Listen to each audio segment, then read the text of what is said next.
তো আজকে আমি লাউ গাছের এক বিরক্তিকর সমস্যা সমাধান করতে নেমে গেছি।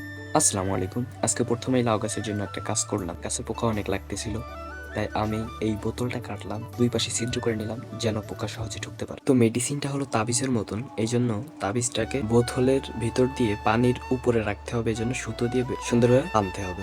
তো এটাই হচ্ছে বোতলের ফাইনাল লুক। তো তাবিজটা বাঁধতেই দেখি পোকা হাজির, বোঝাই যাচ্ছে ট্র্যাপটা কাজ করছে।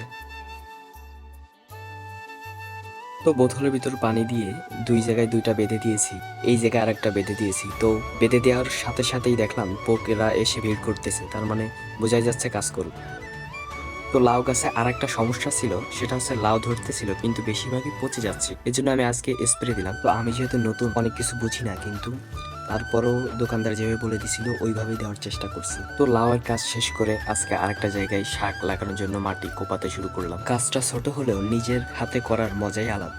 মাটি কোপাতে একটু কষ্ট হচ্ছিল, কিন্তু তবুও করতে হবে, কারণ কষ্ট ছাড়া কখনো সফলতা আসে না। জীবনে তুমি যাই করো না কেন, পরিশ্রম ছাড়া কখনো সফলতা আসবে না। আর যখন তুমি সফল হতে পারবে না, দেখবে তোমার পাশে কেউ নেই। এজন্য পরিশ্রম করতে হবে, সফলতা অর্জন করতে হবে। তো আজকে অনেকটাই কুপিয়ে ফেলেছি, তবে সম্পূর্ণ শেষ করতে পারিনি। এই দেখেন, শীতের দিনেও ঘেমে কি অবস্থা, একদমই নাজেহাল অবস্থা। এজন্য আজকে আর করবো না, বেশিরভাগই কাজ শেষ। আগামীকাল শুধু একটু বাকি আছে, ওটা করলেই মাটি পুরো সমান হয়ে যাবে। তারপর আমরা আগামীকাল শাক বনিয়ে দিতে পারবো ইনশাল্লাহ।